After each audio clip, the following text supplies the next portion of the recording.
trastornos de la coagulación, en realidad, no es solo anticoagulación. Entonces, en este capítulo nos interesa primero recordar los mecanismos de la coagulación, comprender los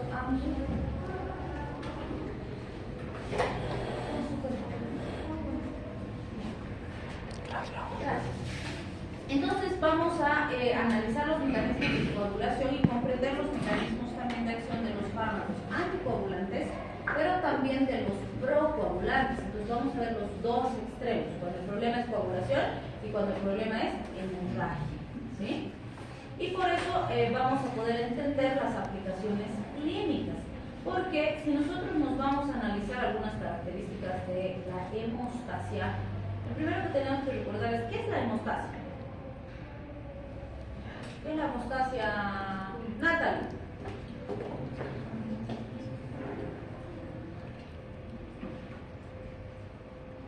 Jennifer. ¿Dónde está Jennifer? ¿No ha venido? ¿Por qué no ha venido? Joel, ¿qué es la hemostasia? ¿Cuál Joel? ¿Cuál Joel? ¿Cuál Joel? El Joel de allá. Pues. Es la función que hace. El equilibrio de las Mecanismos que vamos a parar.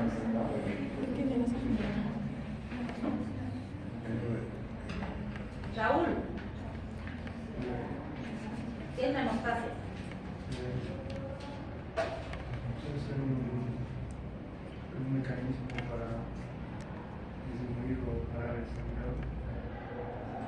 Ya, entonces decimos que es la capacidad que tiene un organismo, como el nuestro, de hacer que la sangre que está en estado fluido dentro de los vasos sanguíneos permanezca en los vasos sanguíneos, ¿sí? Vale decir, la hemostasia son un conjunto de procesos que nos van a permitir contener las hemorragias, que no es lo mismo que la homeostasis, porque la homeostasis hace referencia a equilibrio, ¿sí? Hemostasia hace referencia a sangre.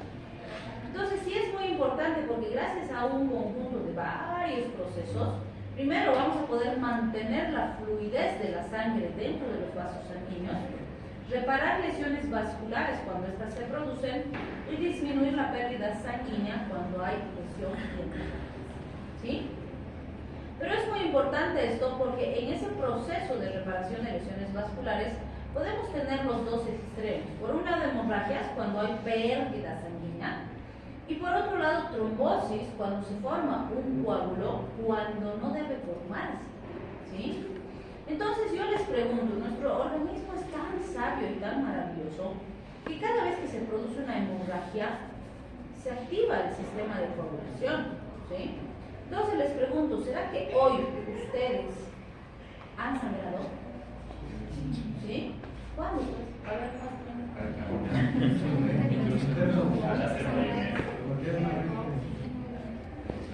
¿y tienen petequias? ¿Tienen equimosis? ¿Cómo saben que han sangrado?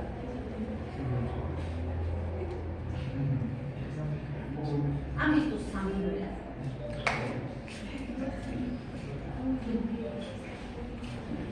En general no lo percibimos, pero todos los días desde que despertamos vamos a tener microlesiones. Con algo tan básico como que ay, me agaché para ponerme mi zapatito, ¡pum! Me levantó, ¡pum! Ya se podía romper un vasito, ¿sí? O qué sé yo, hice fuerza, me levantó la bolsa que estaba muy pesada y a ¡pum! Se rompió un vasito, seguro que sí. Pero tengo petequias, equimosis y demás. No, gracias a que mi sistema de coagulación está funcionando a la perfección, ¿sí?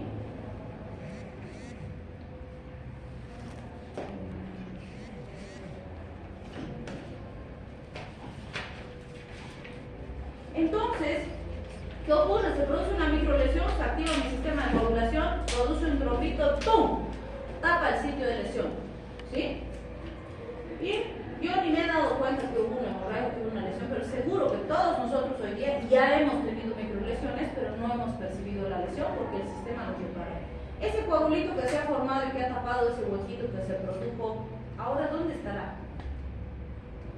¿Se va a quedar ahí? ¿Sí? ¿Eternamente? Va a estar parchado así toda mi vida. No, se va a reparar esa lesión. ¿Sí? Entonces se van a activar otros mecanismos que arreglen esa lesión. Y después, ¿qué tiene que pasar con ese coagulito? Se tiene que eliminar, no se puede quedar ahí.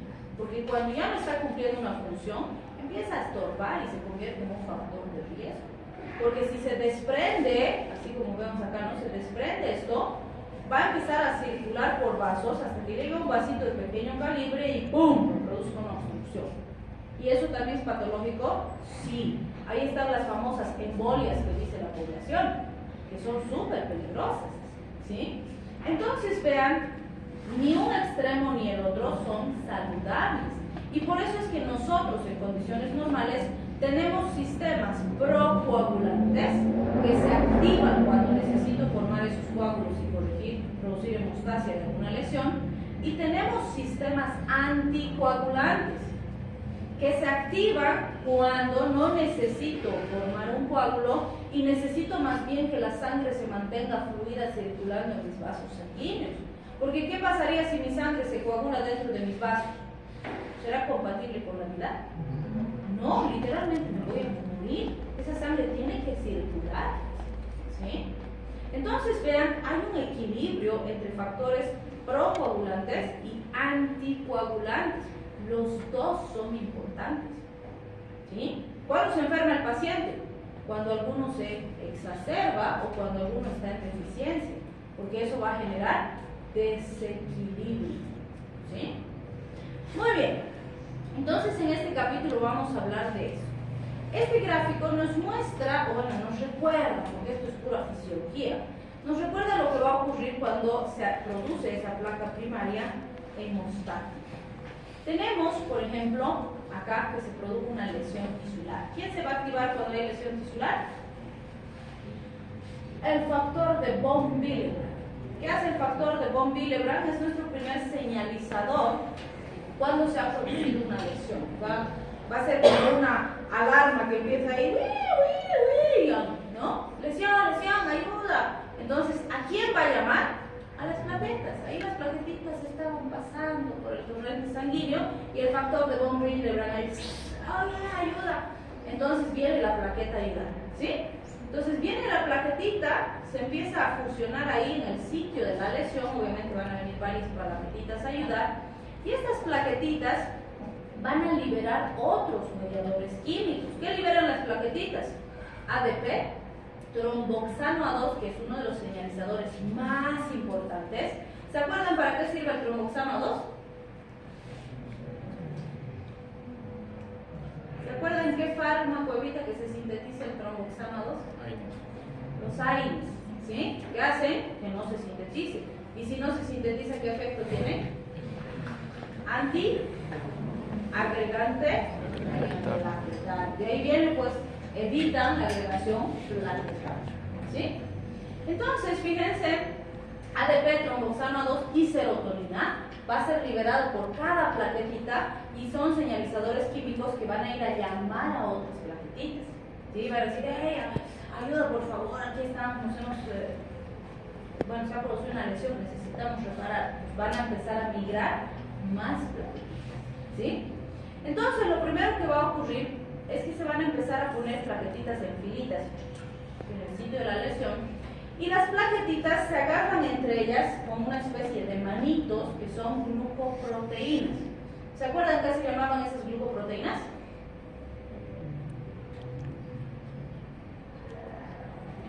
Se han olvidado todo de fisiología ustedes. Son las glucoproteínas 2B, 3A. ¿Sí? Esas glucoproteínas permiten que entre una plaqueta y otra plaqueta se agarren. ¿Sí? Entre esas glucoproteínas se va a poner el fibrinógeno. ¿Qué factor de coagulación es el fibrinógeno?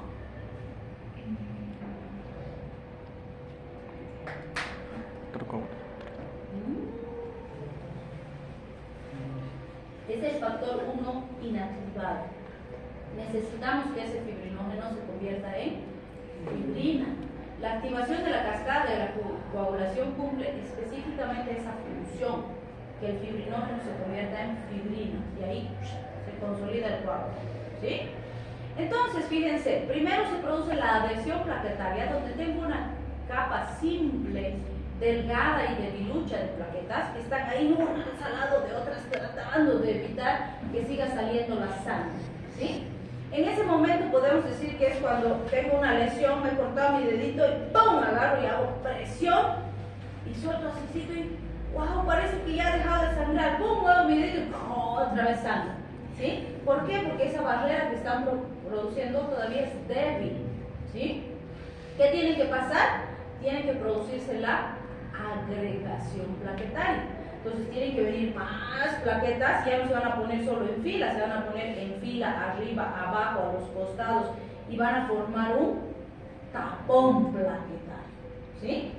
Después de esa agregación plaquetaria, pues el fibrinógeno que se ha activado aquí con la cascada de coagulación se va a convertir finalmente en fibrina, y la fibrina va a consolidar ese coágulo, y ahí sí no se va a mover, no importa si manipulo, muevo y demás, ya no va a sangrar. Ahí ya tengo una hemostasia real, ¿sí? Entonces, nuestra cascada de coagulación sabemos que tenemos una vía intrínseca y una vía extrínseca, ¿no es cierto? Este grafiquito me gusta porque nos recuerda que todo lo que está aquí arriba, desde el factor Hagemann hasta el fibrinógeno, es vía intrínseca, ¿sí? En cambio, cuando vemos esta L invertida desde el factor tisular así, ping, ping, es vía extrínseca. ¿Cuál es la diferencia? El factor 12 es el que activa la vía intrínseca y el factor tisular es el que activa la vía extrínseca. Pero en ambos casos llegan a este punto donde está el factor 10, y a partir del factor 10 es vía común, ¿no es cierto?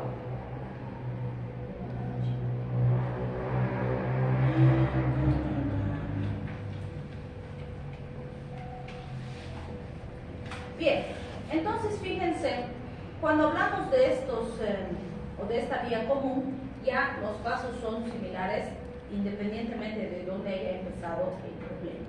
Pero fíjense, van a irse activando simultáneamente, por eso se llama cascada, uno activa al otro y uno activa al otro, y el objetivo final es que este fibrinógeno, como decíamos, se convierta en fibrina, y eso va a consolidar este coágulo de fibrina. De ahí viene el nombre de coágulo de fibrina. Por eso es que nos interesa recordar esta partecita fisiológica. Ahora, en condiciones normales nosotros sabemos que una vez que se ha consolidado este coágulo de fibrina, se van a activar mecanismos, como hemos dicho, que van a reparar esa lesión. Y cuando esa lesión ya esté reparada, ya está listita, ya está sanita, ese coágulo se tiene que destruir.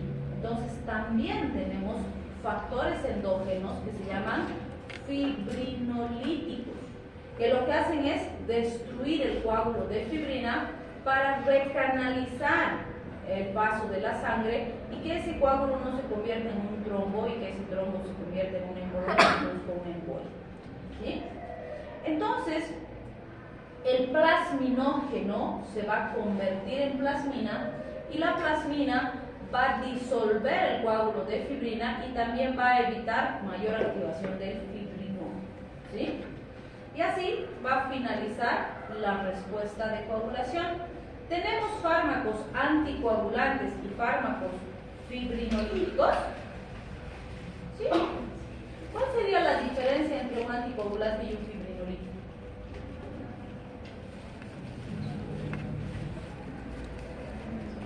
O bueno, les cambio la pregunta. ¿Los dos se usan en pacientes con problemas de trombosis?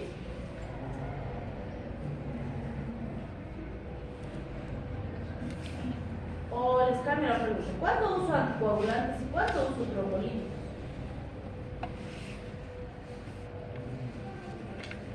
¿Qué pasaría? ¿Están motivando?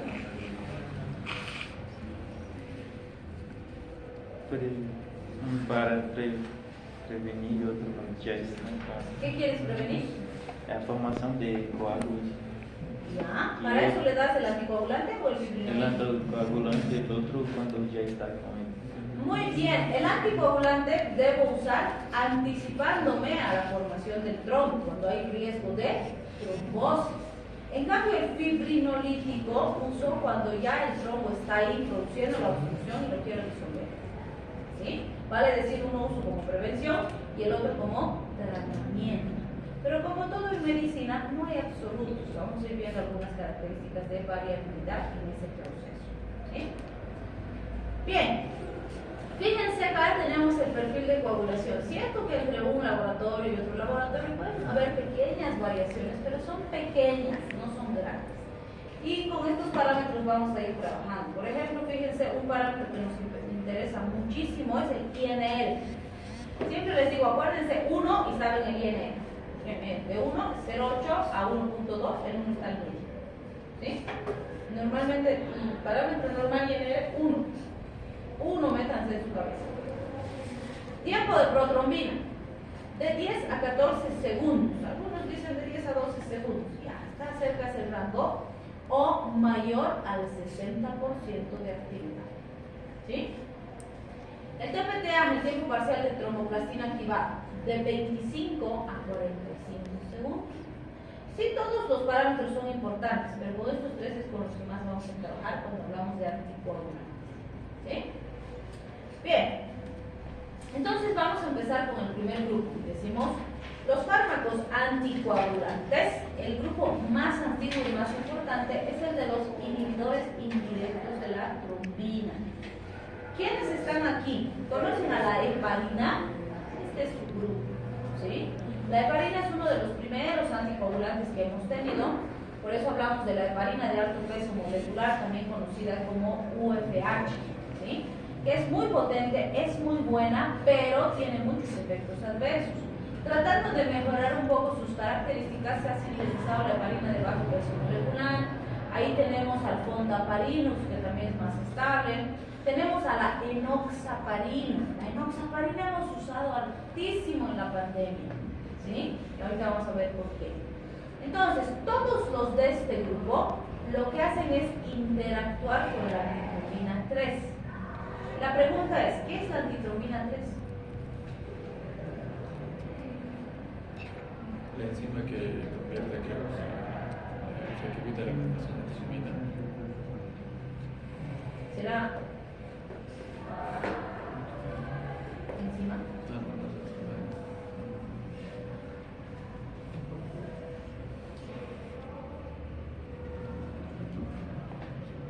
Ruth, ¿qué es la antitrombina 3?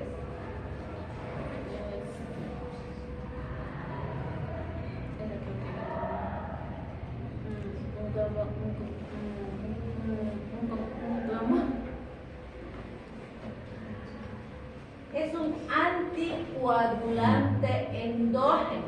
Fíjense su nombre, antitrombina. ¿Qué factor de coagulación es la trombina? ¿No saben sus factores de coagulación? ¿Tienen que saber? El 2. ¿Sí? Entonces, se llaman inhibidores indirectos de la trombina porque ciertamente no van a actuar directamente sobre la trombina, ¿sí? Vamos a ver que su acción es potenciar la actividad de la antitrombina 3, que en condiciones fisiológicas la antitrombina 3 cumple esa función, evita que se active la cascada de coagulación. Y lo que hace la antitrombina en condiciones normales es evitar la activación del factor 9, 10 y 2. El objetivo fundamental es la protrombina, que cuando se activa se convierte en trombina. ¿Sí? Entonces, la trombina, no se olviden, es el 2, activado. ¿Sí? Ese es el objetivo principal. Pero fíjense, la antitrombina va a actuar sobre estos tres factores, pero el fármaco, la heparina y todos los de su grupo no van a hacer nada sobre estos factores, por eso son inhibidores indirectos, porque en ningún momento van a entrar en contacto con los factores de coagulación. Lo que van a hacer es venir y potenciar la actividad de la antitrombina 3. Potencian la actividad de la antitrombina 3 hasta 1000 veces. ¿Sí? Y eso es su gran potencia farmacológica, porque esto va a hacer que esta antitrombina sea la que vaya a bloquear la actividad de estos tres. Si estos tres no se activan, no va a haber activación de la cascada de coagulación porque el fibrinógeno no se va a convertir en fibrina. Y por eso son excelentes anticoagulantes. ¿Sí? Bien. Si hablamos de la cascada de coagulación, el parámetro que más nos permite medir la función y la actividad de estos anticoagulantes es el tiempo parcial de tromboplastina, ¿sí? Que nos cuantifica la actividad del factor OMS. También se puede hacer la cuantificación de la titulación, de la protamina y la cuantificación de las unidades de inhibidores del factor 10 activado. Sin embargo, estas pruebas son pruebas muy especiales, no se hacen en cualquier laboratorio y la mayoría de nuestros laboratorios no las tienen, entonces no se suele hacer. Pero cuando el paciente recibe heparina de alto peso molecular, que es una de las más peligrosas, se recomienda titular estos parámetros, ¿sí? Y en pacientes que reciben UFH o pacientes que reciben heparinas de bajo peso molecular, pero tienen una enfermedad de base que aumenta el riesgo de mortalidad, también se recomienda cuantificar. ¿En quiénes serían? Pacientes con insuficiencia renal, pacientes obesos, pacientes embarazadas. Se tiene que hacer la cuantificación de estos parámetros especiales, ¿sí? Para tener una medición más exacta, porque el riesgo de complicaciones es más alto. ¿Sí? Bien, acá vamos a ver los efectos adversos de este grupo farmacológico. La mayor parte de los grupos de anticoagulantes tienen como efecto adverso significativo las entormantes. O sea, le estoy dando para que no forme trombos, pero si me pasó, sangra. ¿Sí? ¿Cuál sería el punto más importante en relación a esto? Si alguien dice, ay, mucha, pero no le des tanto, ¿no? ¿Cómo puedes saber que tu paciente va a sangrar si le estás dando anticoagulante?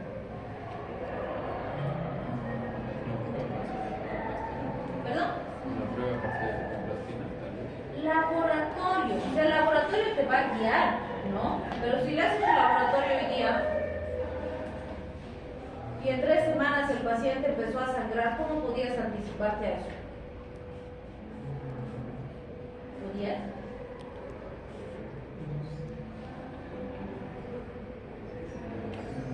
No se puede, porque no tenemos visión de rayos X. ¿Sí? Entonces, la única forma de vigilar a nuestro paciente es laboratorio. Y el laboratorio se tiene que hacer de forma sistemática, cada 2 meses, cada 3 meses, dependiendo de las características del paciente. Pero es muy probable que nosotros le hemos dicho al pacientito, che Juanito, tenemos que hacer cada 3 meses un laboratorio para disminuir factores de riesgo y ver cómo están los parámetros. ¿Por qué? Puede ser que hoy yo establecí muy bien su dosis, está perfecto, los valores están dentro del rango que necesito, pero no sé cómo van a estar la siguiente semana. Puede ser que el Juanito pues sea resfriado y ya está tomando otros fármacos, o le ha dado diarrea y le ha dado antibióticos, ¿sí? O tenía fiesta y se ha ido a pachanguear 3 días seguidos. Entonces todos esos factores influyen en el fármaco, ¿sí? Entonces, aunque hace una semana estaba perfecta la dosis, ahora puede ser excesiva o puede ser deficiente. ¿Sí? Entonces tengo que vigilar. Y si el Juanito no viene, yo le he dicho que venga en 3 meses, y no viene, lo más probable es que el Juanito venga cuando esté así y me dice, doctor, desde ayer pucha, me están sangrando mucho las encías. ¿Sí?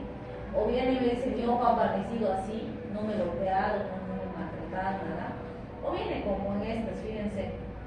Por ejemplo, ¿qué creen que ha hecho este paciente? Miren su espaldita. ¿Qué habrá hecho? ¿Se ha caído? Y me dice su familia, no se ha caído, doc, nadie le ha pegado, lo prometemos. Es un 8 de pasar. ¿Ah? Lo único que ha hecho este paciente es echarse. Así como ustedes van a su camita y se echan sobre su propio peso a dormir, eso nomás ha hecho este paciente. No se ha caído, no se ha roto nada. ¿Sí? Y si se dan cuenta, fíjense, las hemorragias, porque todo esto que vemos son hemorragias, ¿sí? Están en la zona donde ha recaído su peso. La columnita está limpia porque, bueno, es un poquito más hundidita la columna, ¿no? Es más adentrito. Entonces, por eso está esto más rojo. Aquí seguro que se ha apoyado en su almohadita, nada más. ¿Sí? Este pacientita ha usado un Beatle. Estas poleritas que usamos que tienen cuellito, que son un poquito ahí granitas, solo la presioncita de su ropa ha hecho estas barbaridades.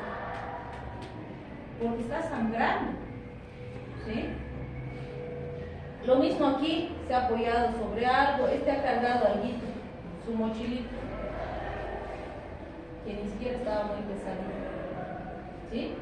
Entonces, vean, el paciente normalmente, si él es irresponsable y no viene a sus controles, lo más probable es que venga cuando ya se presente la complicación. Él va a venir cuando ya sale, porque ahí va a ver y va a decir, ¡guau! ¿Qué está pasando? Y recién va a venir. Y cuando le hagamos su laboratorio, seguro que lo vamos a encontrar alterado, pero ya se produjo la complicación. ¿Sí? O en el otro extremo, vienen estos pacientitos cuando se produjo una trombosis. ¿Sí? Y si no hubiera sido la trombosis, no vienen. A veces son los familiares que los tienen que traer y no los traen porque no tienen tiempo o porque no quieren, no sabemos. Pero cuando los traen, cuando hacen trombosis o cuando están asustados de qué está pasando. Entonces, en todos los tratamientos con anticoagulantes es sumamente importante la vigilancia. Y lamentablemente, como necesitamos laboratorio, si el paciente no viene, solamente va a volver cuando aparezcan las complicaciones. Y ahí ya está, ya nos hemos sabido de raro.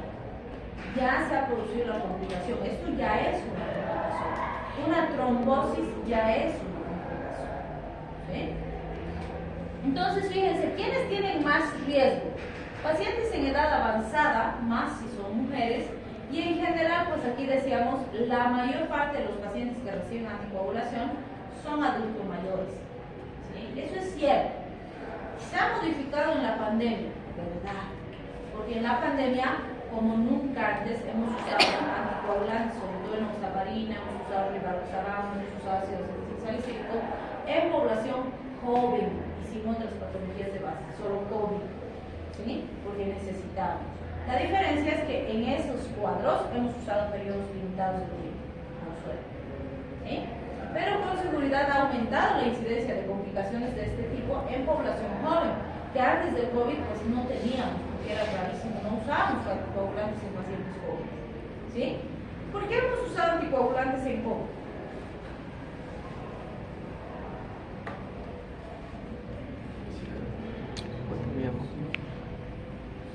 ¿Acaso el COVID es una gripe hemorrágica?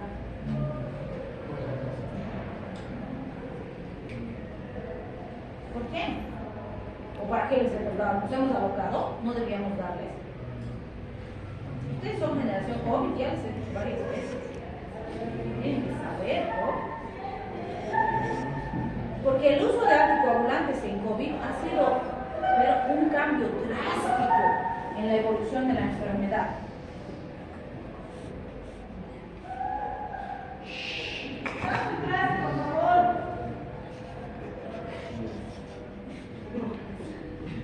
De que vayan ricos afuera. ¿Qué dicen? ¿Por qué les hemos dado? Porque de verdad la introducción de anticoagulantes ha sido clave en el manejo del paciente con COVID.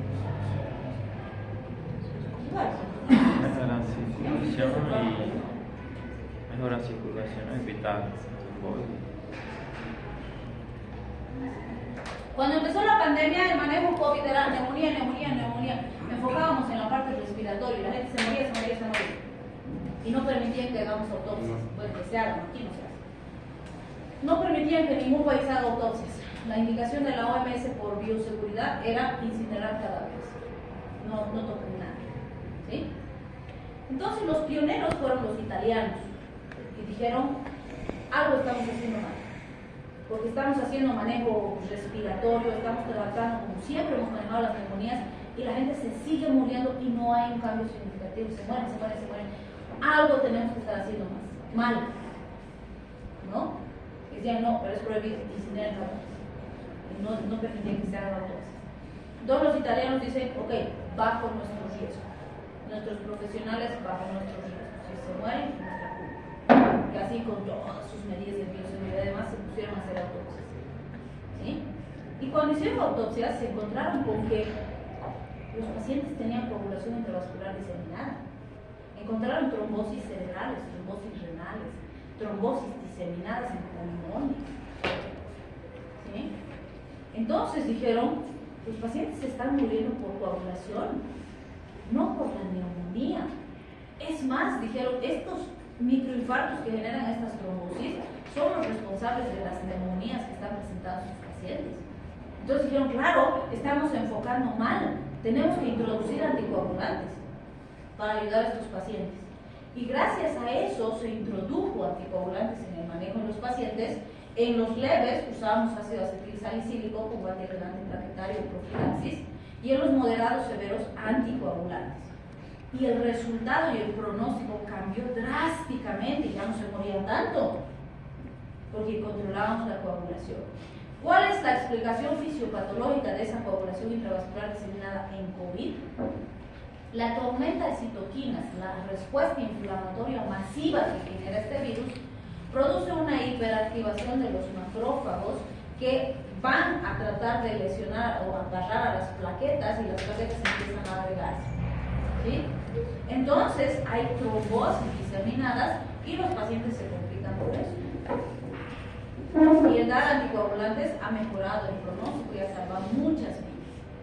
Entonces por eso hemos usado sobre todo, les digo, enoxaparina, y también hemos usado rivaroxaban, que es por vía oral, porque sí, en las épocas más duras en Bolivia no había en ningún rincón del país enoxaparina, no, se agotó, no digo. Entonces hemos recurrido al rivaroxaban. Entonces es importante que ustedes sepan esas cosas, porque aún ahora pacientes, como les dije, el COVID no se va a ir, vamos a seguir manejando pacientes con COVID, tienen que saber manejarlo. ¿Sí? Van a haber brotes pequeños, pero van a seguir habiendo. Nosotros vamos a desaparecer antes que esos virus. Entonces hay que saber manejarlos. Tratamiento específico no hay, pero sí tenemos medidas de soporte. ¿Sí? Bien. Pacientes con insuficiencia renal, pacientes que usan heparinas de alto peso molecular tienen más riesgo. ¿Quiénes tienen menos riesgo? Los que usan heparinas de bajo peso molecular. Por suerte, en COVID hemos usado en la mayoría, como les decía, enoxaparina. ¿Sí? También hay menos riesgo con deltaparina, que es muy parecida a la enoxaparina. Entre otros efectos adversos que se han descrito son las alergias, tenemos alopecia irreversible, osteoporosis y fracturas, aumento de la depuración de líquidos sanguíneos con una elevación de las LPS tisulares y una disminución de los mineralocorticoides. Entonces sí hay efectos significativos. En general se ve más cuando el uso es prolongado, y eso depende mucho de la razón por la que se está utilizando. ¿Sí? Entonces, por ejemplo, en pacientes con COVID, en la mayor parte hemos usado 10 días, nada más, y en 10 días el paciente ya estaba estable y ya no necesitábamos darle más. ¿Sí? Pero si tengo, por ejemplo, un paciente que es cardiópata, resulta que tiene valvulopatía, tiene miocardiopatía chagásica dilatada, además es obeso, además tiene unas varices así que parecen mangueras, y además es adulto mayor, fíjense, tiene 5 factores de riesgo.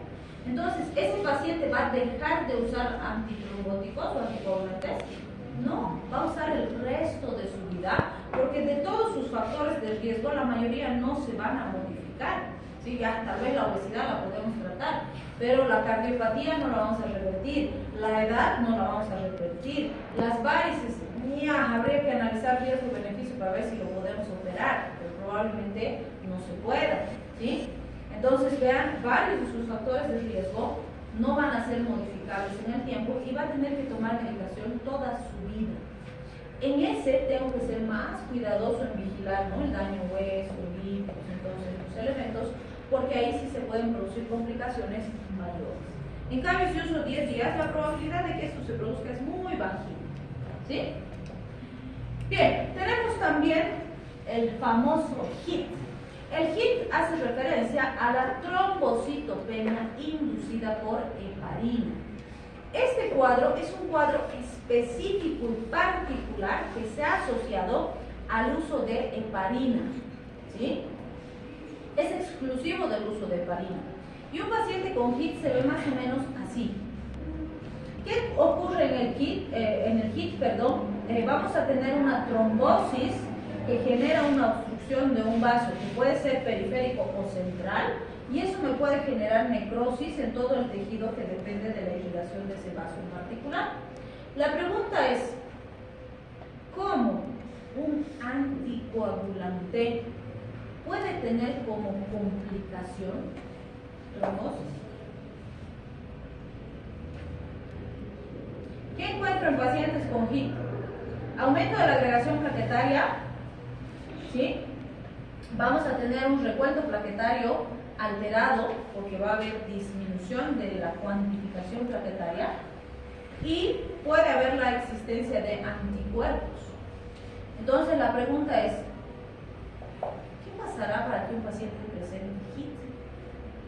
Si se supone que la heparina está produciendo efecto anticoagulante, está potenciando 1000 veces la antitrombina 3. Es un potentísimo anticoagulante. ¿Por qué se me complica con un trombo? Por aumento de la agregación plaquetaria. O sea, Pero ¿y por qué aumenta la agregación plaquetaria si esta función que es anticoagulante? Y aunque se agregaran las plaquetas, ¿qué pasaría con la cascada de coagulación? si es activa por el anticoagulante. Pero si está inactivada, ¿y entonces por qué se agregan las plaquetas?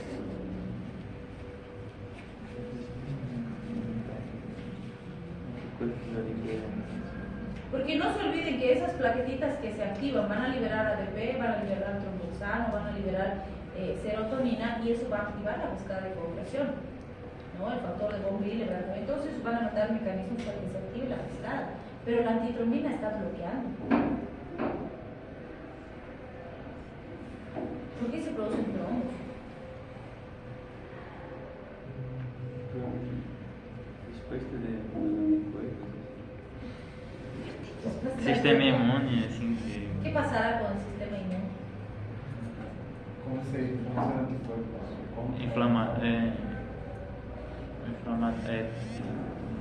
Por ahí.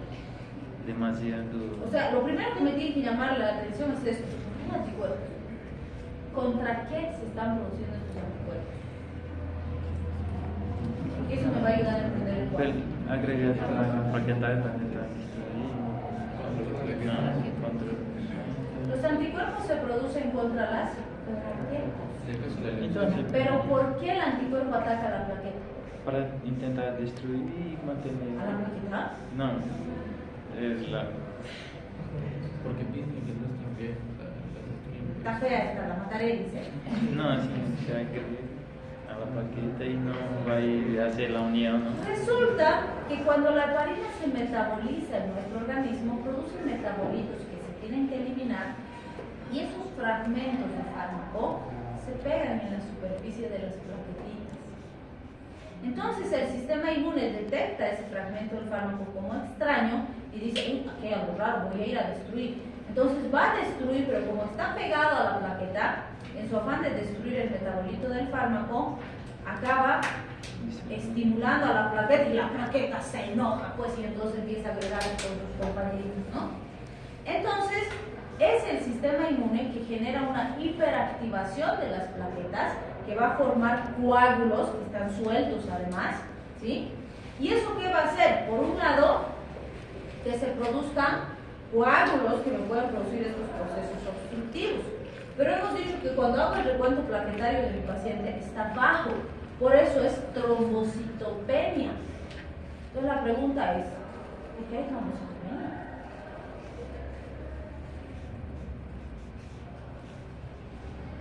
Porque disminuye, porque va a Y estar. si hay trombocitopenia, ¿por qué hay coágulos? Debería sangrar, ¿no? Local. Soy una parte.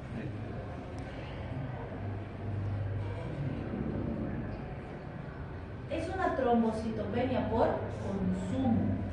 ¿Qué quiere decir? Esas plaquetas han sido activadas como locas, han empezado a formar coágulos y eso ha hecho que se gasten las plaquetas.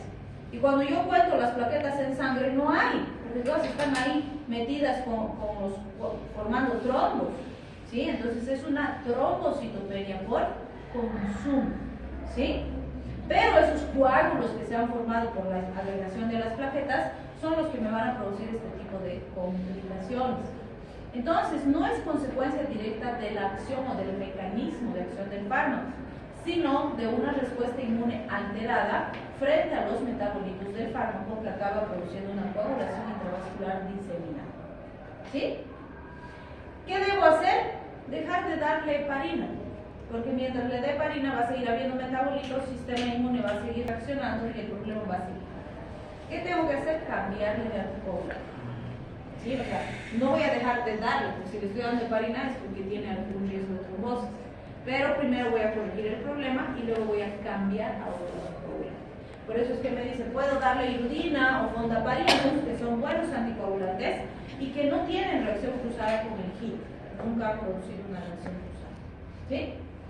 Porque fíjense, esos trombos que estamos mencionando, al ocluir arterias periféricas o centrales, pueden producir esto. Imagínense una trombosis así en un vaso central. Pucha, puede ser terrible para el paciente. ¿Sí? También se han visto necrosis cutáneas, sin embargo, si bien algunos autores dicen que las necrosis cutáneas también son consecuencia de la trombosis, otros dicen no, tienen características similares, están más relacionados a la warfarina. Y vamos a ver que la warfarina también produce necrosis cutáneas, pero su mecanismo de producción es diferente. ¿Por qué dicen que se asocia más a la warfarina? Porque se ha documentado en pacientes que recibían heparina o warfarina juntas. En cambio, en pacientes que solo recibían heparina, casi no existe necrosis cutánea reportada. ¿Sí? Pero todavía no está claramente establecido quién es responsable de esas necrosis cutáneas. Bien, si hablamos de las contraindicaciones de este grupo farmacológico, cualquier situación en la que el paciente puede sangrar es una contraindicación. Por ejemplo, pacientes con tuberculosis activa. Bueno, las hiperreactividades o la hipersensibilidad es igual que la de cualquier otro grupo farmacológico. Tiene que haber algún antecedente o una predisposición genética del paciente para que aparezca hiperreactividad. ¿Sí? Es poco común, pero puede presentarse. Ahora sí, otra vez volvemos a las hemorragias. Pacientes con hemofilia, púrpuras, trombocitopenias, trombocitopenia de distintas causas es una contraindicación. Hipertensión endocranial, donde hay hemorragias cerebrales, o puede haber hemorragias cerebrales si el paciente ya está con hipertensión, puede sangrar más, entonces no se debería usar anticoagulantes. Pre y postquirúrgicos de cirugías nerviosas, medulares o oculares, comprendiendo que son sitios muy sensibles, muy delicados, compartimientos que no toleran bien volúmenes importantes. ¿Por qué? Porque si el paciente aquí sangra, es muy probable que exista una lesión significativa porque el compartimiento no tolera volumen significativo.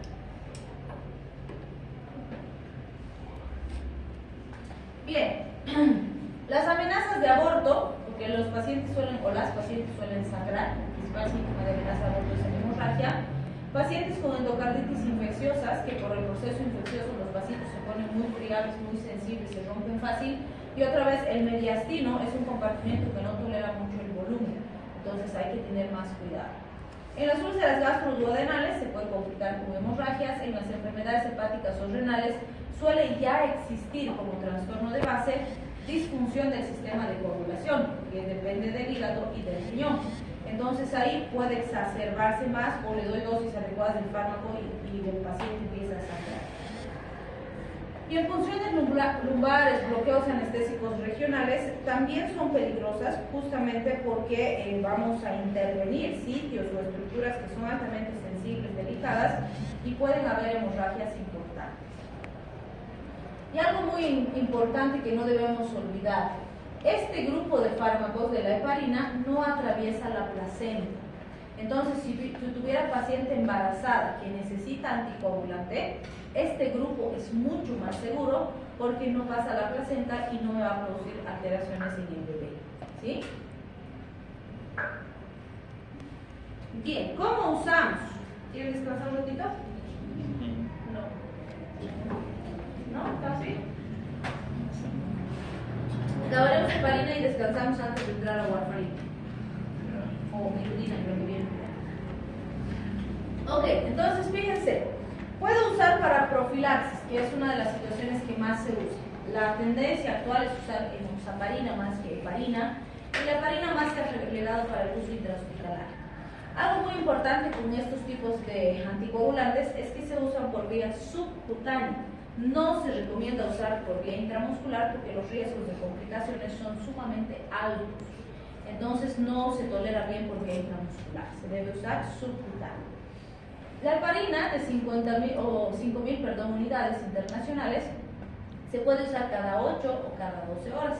Lo más común es usar cada 12.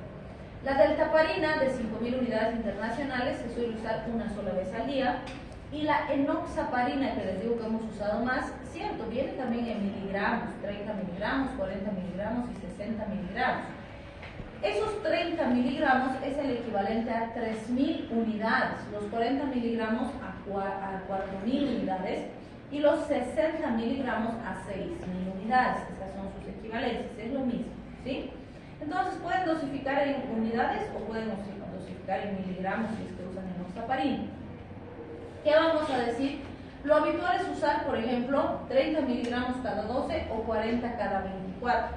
60 también solemos usar cada 24, pero si realmente se necesita, podemos dar 2 veces al día, inclusive 3 en algún caso, que fuera muy necesario. ¿Sí? Pero lo habitual es mantener esos rangos.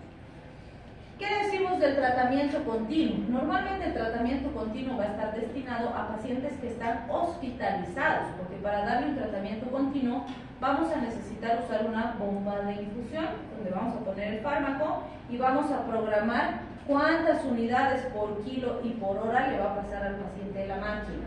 ¿Sí? Y el tiempo que necesitemos, la máquina le va a ir pasando el tratamiento. Entonces se recomienda iniciar con bolos de 80 a 100 unidades por kilo, y después para mantenimiento entre 15 a 22 unidades por kilogramo hora, y más o menos sería el equivalente a 900 unidades por hora, el estándar. Pero puede ser un poquito más, un poquito menos, dependiendo cuánto pesa mi paciente. Fíjense, el control para ver si estoy con una buena anticoagulación es con el TPT, que debería estar de 2 a 2.5 veces la cifra de control, ¿sí? Entonces, ¿cuánto era el TPT?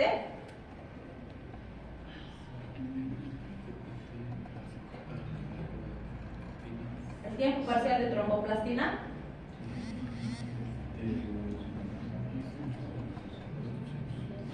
¿Ya se han olvidado? Tienen que practicar, vamos a hacer ejercicio con eso. ¿10 a 14 o de 20? 20 a 40. El TP era de 10 a 14 y de más de 60%. TPT, ¿y cuánto? De 25 a 35 dicen algunos, de 25 a 45 dicen otros, ¿sí? ¿Por qué les digo eso? Si su TPT de su paciente les reporta que el paciente está con 30, ¿qué dirían? Le están dando enoxaparina, ¿está bien?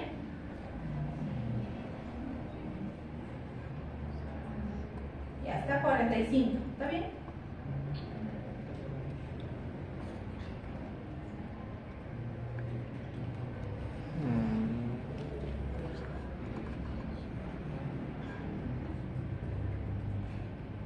Está en 70.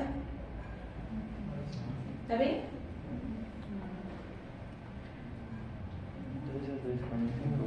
Tiene que estar alterado, ¿sí? O sea, si les dice que está a 25, está mal el tratamiento que están haciendo, porque está dentro del rango normal. Ese rango es para un paciente sano. Cuando ustedes hacen anticoagulación, los parámetros del perfil de coagulación tienen que estar alterados, porque si no están alterados, la anticoagulación está mal, ¿sí? Y ustedes tienen que fijar su parámetro. Por decirles, quiero que mi TPT esté el doble de lo normal, lo mínimo que tiene que estar 50, ¿sí? Tomando el parámetro más bajito. Y si tomo el parámetro más alto, tendría que estar en 90. ¿Se dan cuenta? Si no está ahí, entonces no está suficiente a anticoagular al paciente. ¿Cuál va a ser la complicación? Va a ser trombosis, cualquier lado, pues. porque lo estoy anticoagulando para bajar el riesgo de trombosis. ¿Sí? Por eso es importante que manejen los parámetros, porque ¿cómo voy a vigilar si no sé cuál es el parámetro normal? Más aún, aquí el parámetro normal es un mal indicador del tratamiento, quiere decir que mi tratamiento está malo. Tiene que estar alterado y digo, ok, estamos bien con la anticoagulación. ¿Sí? Muy bien. Si uso para prevención y tratamiento de tromboembolia venosa, voy a usar también subcutáneo, por ejemplo, el fondaparinux puedo darle cada 24 horas, que no tiene reacción cruzada con la heparina en pacientes que han presentado HIT, y también puedo usar enoxaparina, heparina, puedo usar en esos pacientes. De hecho, la enoxaparina es una de las que más se usa, porque además la mayoría de los laboratorios ahora nos traen la jeringuita ya lista.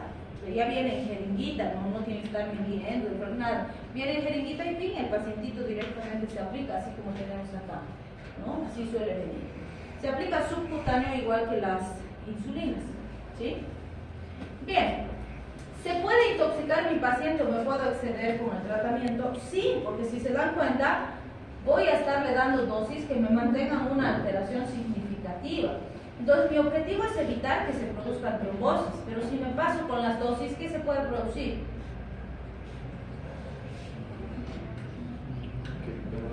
Hemorragia, ¿sí? Entonces, si le doy dosis insuficiente, igual va a ser trombosis. Si le doy dosis excesiva, va a empezar a sangrar, ¿sí? Entonces, puede ser que mi pacientito ha recibido, a ver, vamos a decir que ha recibido, estaba recibiendo heparina 5.000 unidades cada 8 horas, ¿sí? Y ha recibido 5.000 unidades cada 8 horas por 4 días. ¿Cuánto de dosis habrá recibido? ¿Cuánto? ¿Cómo? 5.000. 5.000 unidades recibe cada 8 horas. Y ha recibido 4 días esas dosis. Y hoy día ha amanecido con gingivorragias, está con epistaxis, su espaldita está así como el de la foto que hemos visto y lo han traído a emergencia. ¿Sí? Le hacen su perfil de coagulación y el TPT está en 140. ¿Qué ha pasado? El INR está en 4. ¿Cuánto era lo normal del INR? 0,8 a 1,2. Está en 4. Está demasiado, ¿no? Entonces puedo decir, uy, se ha intoxicado el paciente con heparina. ¿Tengo tratamiento para esa intoxicación? Sí. El tratamiento es el sulfato de protamina. Entonces, ¿qué debo hacer? Número 1, suspendo la medicación. Dejen de darle heparina, ya no le den más. ¿Sí? Segundo, le voy a dar 1 miligramo de sulfato de protamina por cada 100 unidades de heparina que ha recibido. Entonces, ¿cuánto debería recibir de sulfato de protamina este paciente?